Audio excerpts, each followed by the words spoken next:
Bonjour et bienvenue. Je suis Aude, créatrice de Maison Ambre. Je suis sage-femme MSC. J'ai une expertise en recherche scientifique et je suis ravie de partager avec vous des informations fiables, fondées sur des données scientifiques, tout en donnant la parole à des professionnels de santé et des parents qui partagent leur expérience. Aujourd'hui, j'ai le plaisir d'accueillir Eline, du coup, avec nous ce soir, qui est sage-femme et qui exerce en milieu hospitalier, qui accompagne des femmes tout au long de leur grossesse. Aujourd'hui, elle vit elle-même cette aventure car elle est enceinte.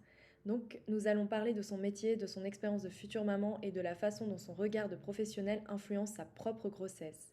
J'espère que cette conversation vous apportera des réponses, vous rassurera et vous permettra de découvrir les coulisses de ce métier si précieux. Bonne écoute. Bonjour Eline, peux-tu te présenter en quelques mots? Raconte-moi un peu ton parcours de sage-femme brièvement. Bonjour Aude, c'est un plaisir en tout cas de répondre à tes questions. Du coup, je suis sage-femme depuis 2 ans. J'ai été diplômée de l'école de Liège à Elmo. J'ai été ancienne infirmière aussi. J'ai travaillé en pédiatrie néonate en tant qu'infirmière pendant 2 ans avant d'intégrer l'école de sage-femme. Et actuellement, je travaille en tant que sage-femme dans un hôpital de niveau 2B en région Île-de-France, en salle de naissance principalement. Et puis après, je tourne aussi un petit peu sur les services de grossesse à haut risque, les consultations prénatales, la préparation à la naissance qu'on a remis en place dans l'hôpital où je travaille, et puis les suites de couches également. Et pourquoi as-tu choisi ce métier si passionnant?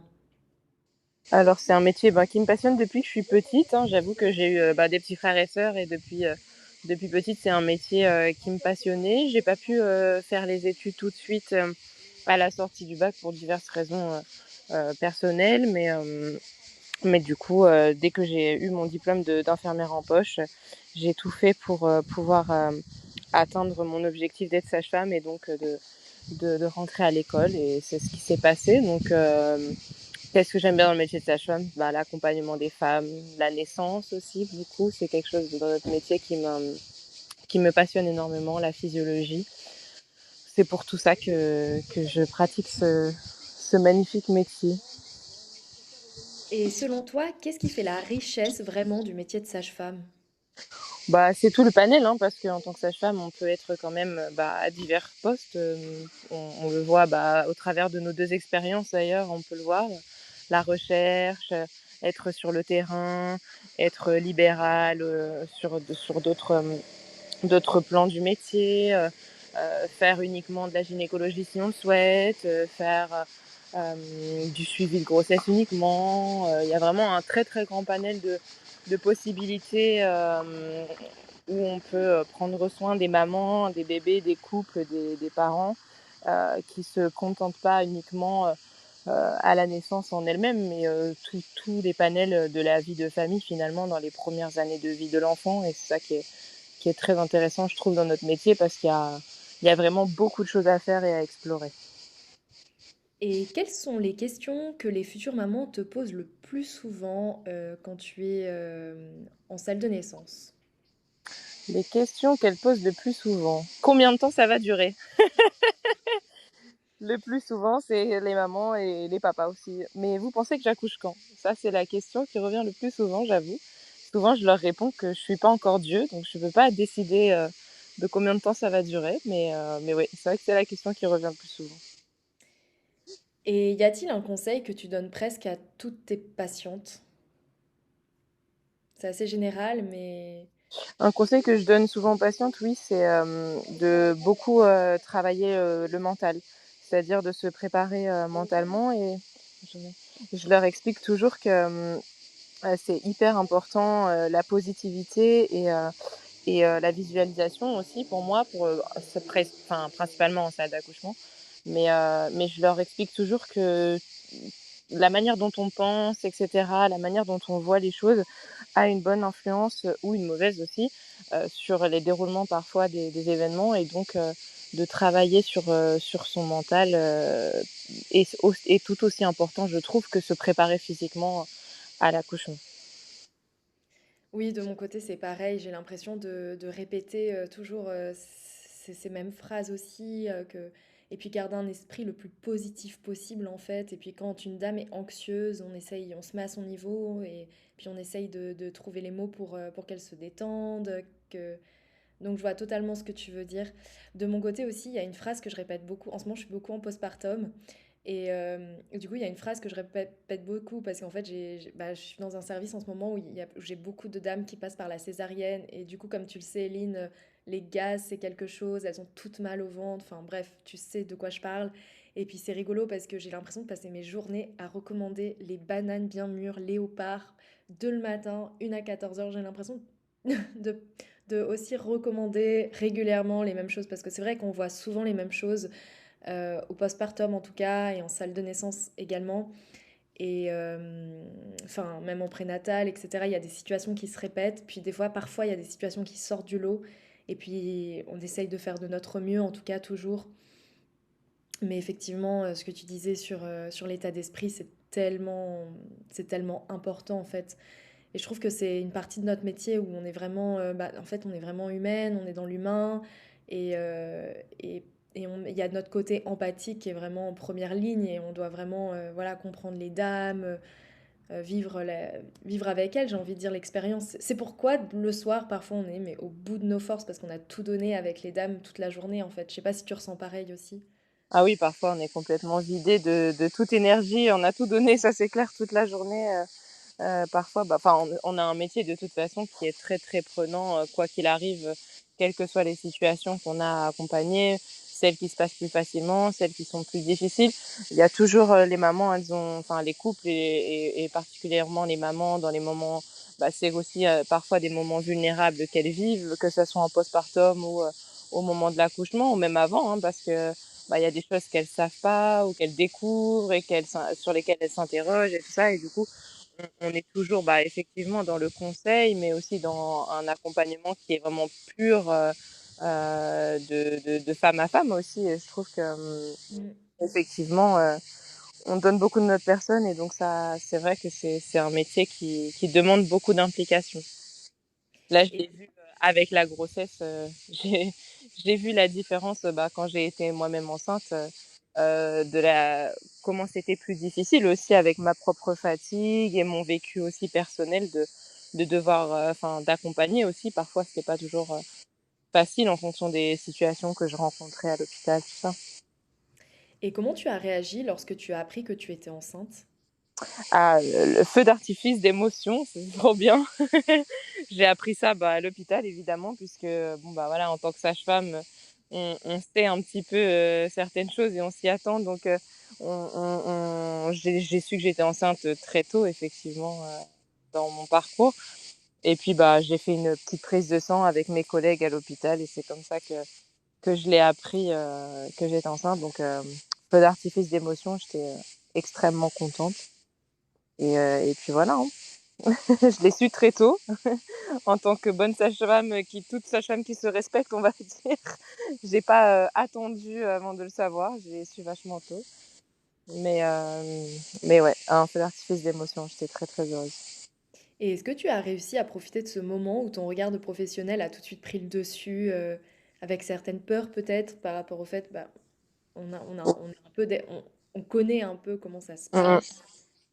Effectivement, c'est une question intéressante parce que bah, le premier trimestre, je l'ai trouvé pas facile. Maintenant, c'est le reste de la grossesse a été différente. Le premier trimestre, pas facile dans le sens où, bah voilà, comme tu dis, on connaît tout ce qui peut se passer, les choses on a, voilà, on a eu à accompagner. Enfin, moi, j'ai beaucoup accompagné de femmes qui ont perdu des grossesses ou qui ont eu des grossesses avec des pathologies qui font qu'elles ont dû mettre fin à la grossesse, etc. Et donc, j'ai souvent eu ces aspects-là à accompagner, donc c'est pas toujours facile parce que bah, souvent tu fais comme on appelle des transferts ou des choses comme ça et tu te dis bon bah j'ai peur qu'il m'arrive ça ou que mon bébé il est ça ou est-ce que ça va tenir parce que bah voilà c'est toujours les questions qu'on se pose aussi euh, dans la vie quoi. On se dit bah on a toujours peur quoi. C'est surtout en tant que sage-femme bah on connaît tous les risques donc forcément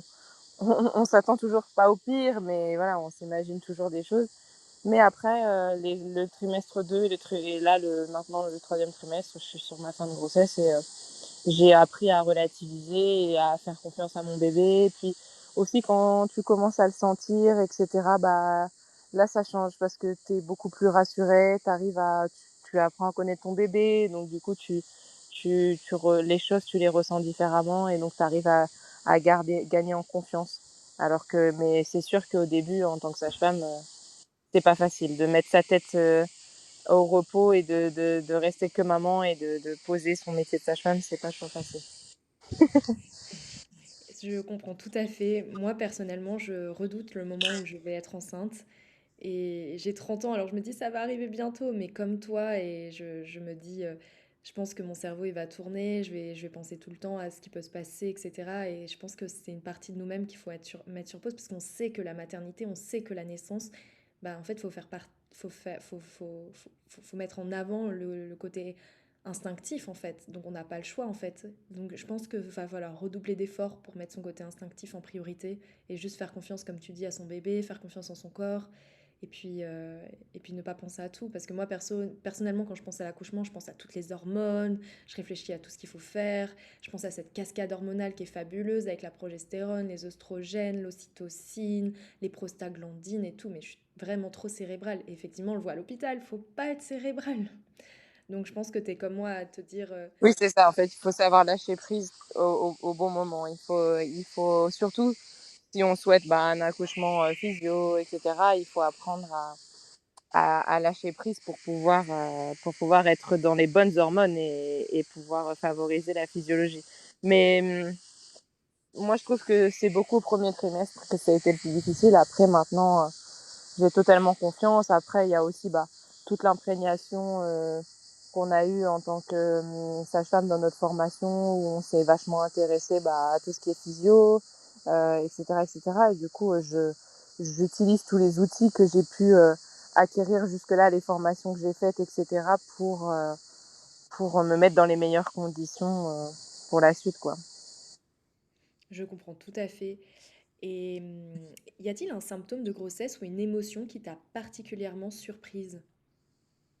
Euh, bah, les symptômes, j'ai pas été bien au début, ça, bon, comme beaucoup de mamans, hein, j'ai eu beaucoup de symptômes de grossesse dans les premiers mois.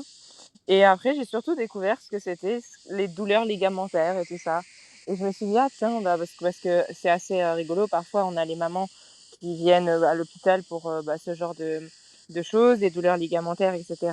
Et quand on les a jamais ressenties, on ne sait pas ce que ça fait. Il y a plein de sensations que les mamans nous rapportent quand elles viennent en consultation ou quand elles consultent aux urgences directement parce qu'elles sont inquiètes pour certaines choses. Et on se dit, mince, on répond de ce qu'on a appris, entre guillemets, ou de nos connaissances, mais quand on l'a pas vécu, je trouve que parfois on est moins juste dans notre accompagnement parce que on l'a jamais ressenti, donc on peut pas se mettre à la place de la personne. Et c'est vrai que là, de l'avoir vécu, certaines choses, le corps qui change, les douleurs ligamentaires, l'utérus qui grandit, le bassin qui se modifie, etc. Et tu te dis, ah je comprends là pourquoi les mamans elles sont inquiètes quand elles savent pas ce que c'est, que ça puisse leur faire peur parce que parfois ça fait vachement mal, etc., etc. Donc je trouve que la grossesse aussi, ça nous aide en tant que sage-femme à mieux comprendre les patientes, ce qu'elles peuvent vivre et ce qu'elles peuvent ressentir et les interrogations qu'elles peuvent avoir parce que nous, on connaît puisqu'on a appris, mais les mamans, parfois, elles savent pas forcément et du coup, ça les inquiète. Et le fait d'avoir vécu, ça permet de me comprendre, je trouve. Complètement. Et toi qui as accompagné de nombreuses naissances, comment tu imagines maintenant, à l'heure actuelle, ton propre accouchement? Alors moi, je l'imagine à la maison, parce que c'est mon projet. Là, je suis suivie par une sage-femme qui fait de l'AAD, de l'accouchement à domicile, là où je vis. Donc le projet, c'est d'accoucher à domicile. Après, moi, mon accouchement, je l'imaginais bien avant d'être sage-femme, même. Donc, même avant d'avoir accompagné des naissances, en tout cas, j'avais ce projet d'accoucher à domicile, etc., et d'accouchement physio bien avant d'être sage-femme. Donc, ma vision sur ce sujet-là, elle Ouais. a évolué, mais pas changé, quoi. Mais là, oui, je l'espère que tout se mènera bien jusqu'au bout, mais j'espère accoucher à la maison, tranquillement chez moi, dans mon cocon. Dans l'eau, avec une baignoire? Ouais, j'ai commandé, ouais, effectivement, j'ai loué une baignoire, d'accouchement, une birth pool. Donc on verra si effectivement, est-ce que j'accouche dans l'eau ou pas, ou est-ce que je sors de l'eau et que j'ai envie d'accoucher ailleurs dans mon appartement, j'en sais rien. On verra bien ce que mon corps me dicte, à ce moment-là. Mais en tout cas, ouais, en tout cas, le projet, en tout cas, j'ai loué la birth pool, dans cette idée, en tout cas. Et en France, comme on peut le savoir, l'accouchement à domicile, il est plutôt mal perçu. Il y en a vraiment Mmh, très très peu. Pour avoir étudié un peu les accouchements à domicile en maison de naissance en Suisse, bah, ça représente une petite minorité. On est à moins de 5%, beaucoup mmh. moins de 5%. Et en France, c'est exactement pareil, surtout avec tout ce qui s'est Ouais. passé. Et, comment tu le ressens par rapport à tout ça? Et ta sage-femme, comment elle le ressent? Ben, moi, en Île-de-France, parce qu'actuellement, enfin, je suis originaire du sud, mais je vis en Île-de-France actuellement. En Mhm. Île-de-France, c'est beaucoup plus, «ouvert d'esprit», on va dire, entre guillemets, sur le sujet parce qu'il y a beaucoup plus enfin, il y a un plus grand nombre de sages-femmes qui le pratiquent en Île-de-France et donc elles se sont beaucoup, rassemblées pour, justement, créer un collectif qui, se protège les unes des autres, qui travaillent ensemble, je veux dire et qui aussi se défendent auprès des instances et travaille en collaboration avec les hôpitaux de la région parisienne et le SAMU pour pouvoir faciliter les appels quand il y en a, enfin, dans des transferts quand c'est nécessaire, etc., etc. Donc il y a une vraie organisation qui s'est créée en Île-de-France qui est assez intéressante, qui serait extrêmement intéressante à reproduire dans toutes les régions de France en fait, mais qui est encore assez localisée en Île-de-France et dans d'autres régions, mais principalement quand même sur l'Île-de-France. Donc Ouais. moi, ma sage-femme, elle est assez, je pense, sereine dans sa pratique malgré les difficultés qu'elles peuvent toutes rencontrer, bah, voilà, dues aux pressions des hôpitaux et cetera et cetera, à la vision de d'autres sages-femmes aussi, envers leur pratique. Mais moi, ça va et je trouve qu'en tant que sage-femme, quand, tu parles de ton projet, puisque tu es sage-femme, bah, ça «passe mieux» entre guillemets. C'est-à-dire que tu es pas, vu comme quelqu'un de décalé ou comme quelqu'un d'irréaliste parce que tu es de la profession, tu es du métier et donc tu connais la naissance et donc les gens ont plus confiance en ton projet du fait de ta profession. Ouais. Moi, il y a personne qui m'a découragée, même dans mes collègues, alors que je travaille quand même dans un hôpital de niveau 2B qui ne prône pas spécifiquement la physiologie, tu vois, de base, hein, que c'est un hôpital où il y a beaucoup de pathologies quand même, donc beaucoup de grossesses à risque. Et, quand j'en ai parlé avec mes collègues et tout ça, bah, ça a toujours été assez bien reçu, en tout cas quand j'en discute avec eux. Après, il y en a qui s'y sont moins favorables parce que bah, elles ont leur peur, etc., etc. Mais on a toujours pu en discuter, mais je vois que le fait d'être sage-femme, ça change tout. Alors que si je pense que c'était une patiente lambda qui leur en parlerait, ça serait pas reçu de la même manière, je pense. Je comprends tout à fait. Bah écoute, figure-toi que avant de devenir sage-femme, c'était un de mes projets potentiellement d'accoucher à la maison. Et puis en fait, suite à ma formation, à tout ce que j'ai pu étudier au cours du master, tout ça, bah en fait, c'est plus du tout dans mes projets parce que ça a créé chez moi une peur, vraiment. Puis j'ai fait un stage en maison de naissance. Non, j'ai fait un stage en libéral justement où j'ai pu assister à des accouchements à la maison. Et en fait, ça m'a vraiment découragée parce que je me suis dit, ah, en fait, j'ai pas envie de vivre ça. Moi, ça m'a fait l'inverse de toi. Finalement, c'est les études qui m'ont dit, non, j'ai pas envie de vivre ça. Mais Mhm, plutôt les études qui m'ont fait dire, j'ai envie d'accoucher en maison de naissance parce que ici en Suisse, tu as 20 maisons de naissance. Et en mhm, fait, elles sont vraiment bien, elles sont bien organisées. Il y a des réseaux, bah, comme tu dis, avec les pompiers, etc. Ça m'a vraiment, vraiment donné envie d'accoucher en maison de naissance. Tu vois, par exemple, euh, souvent, tu as la maison de naissance qui est annexée à l'hôpital presque. mhm. Donc, souvent, tu as un transfert à faire, il se fait assez rapidement. Et puis voilà, moi, en tant que sage-femme, je pars du principe où immédiatement, dès qu'il y a le moindre risque ou autre, moi, je veux un transfert hospitalier. Voilà comment, de mon côté, je vois aussi mon accouchement.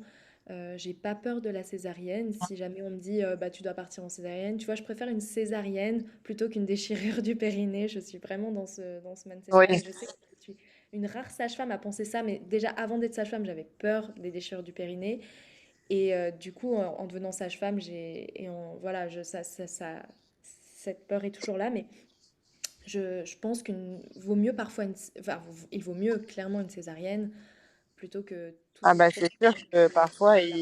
il faut mieux une césarienne qui se déroule bien qu'un, un accouchement voix basse qui se déroule dans des situations très catastrophiques et où tout est traumatique autant pour le couple que pour l'enfant, hein. C'est ça, donc moi je suis vraiment dans l'optique où plus vite ça se passe, mieux c'est, et puis que les choses se passent bien, et puis s'il y a un problème, bah, tout de suite l'hôpital, et puis une totale confiance aux professionnels de santé, parce que nous on est professionnels, on fait Bien de sûr, notre mieux, donc c'est on a ça, conscience que si on est transféré, bah, les professionnels ils vont faire de leur mieux en fait. c'est ça. Et Eline, je voulais te demander, du coup, le meilleur conseil, toi, qu'on t'ait donné enceinte, et puis le pire conseil. Je voulais un peu te poser une dernière petite question. Le meilleur conseil qu'on m'ait donné enceinte? Bonne question. Bonne question. En fait, j'ai fait un suivi, général, enfin avec une sage-femme libérale, générale qui fait pas les accouchements à domicile au tout début de ma grossesse et après, j'ai été suivie, en parallèle par la sage-femme qui va être présente avec moi à l'accouchement et puis, aussi un petit peu par une de mes collègues, gynéco, à l'hôpital où je travaille parce que, du coup, je me suis inscrite là où je travaille, avec mes collègues pour, voilà, s'il y a besoin d'un transfert et cetera. Je souhaitais, connaître les lieux de l'endroit où je devrais être s'il y avait besoin d'un transfert et cetera donc j'ai demandé à des collègues spécifiques s'ils étaient OK de m'accompagner s'il y avait besoin, etc. Mais d'un autre côté, j'ai pas l'impression d'avoir été, c'est pas le mot hyper accompagné, mais j'ai fait le choix d'avoir un accompagnement assez, pas léger, attention, hein, j'ai fait tous les suivis nécessaires, tous mes bilans. Surtout, j'ai une maladie de base d'eau, donc j'ai eu un suivi très rapproché pour mon bébé, etc. Mais j'ai pas, j'ai fait des prépas en visio, etc. Donc j'ai l'impression de pas peut-être avoir passé parfois autant de temps auprès des professionnels en direct que d'autres patientes. Mais peut-être le meilleur conseil qu'on m'ait donné, c'est fais confiance à ton bébé. Parce que quand j'avais vachement peur au début bah, de le perdre, hein, au tout début de la grossesse, on m'a dit fais-lui confiance, ça va bien se passer. Mais ça, je pense que c'est le meilleur conseil qu'on m'ait donné. Et le pire conseil, bah Il y en a pas. non, franchement, ça va. Il y a toujours des gens qui donnent des conseils inappropriés ou non souhaités, tu sais, hein, même quand tu es professionnel, on vient toujours te dire des choses, mais en réalité, ça me passe un peu par-dessus. Si c'est pas pertinent pour moi, je garde pas en tête. Donc là, comme ça, j'en ai pas. Et le plus beau moment de ta grossesse jusqu'à aujourd'hui, c'est lequel? Si tu devais vraiment repenser là, tout de suite, au vraiment le meilleur moment, enfin un moment qui a été magnifique. C'est les premières fois où j'ai senti mon bébé bouger, où j'ai commencé à le voir bouger. Tu sais que ça commence à bouger sur le ventre là, et tu te dis ah mais c'est fou. Genre vraiment c'est fou. Au début ton cerveau il se demande si c'est vraiment ça, et puis après tu comprends que c'est ça et c'est fou. Waouh. Ah, merci beaucoup en tout cas, Eline, pour ce partage. Si tu es d'accord de revenir partager aux mamans ton expérience, tu es invitée avec plaisir. Avec plaisir. Et si cet épisode vous a plu, n'hésitez pas à le partager autour de vous ou à le liker, commenter. Je vous retrouve sur Instagram. Mon compte c'est Maison Ambre Daily, Daily. Et avec Eline, on vous dit à très bientôt pour un nouvel épisode. À bientôt. À bientôt!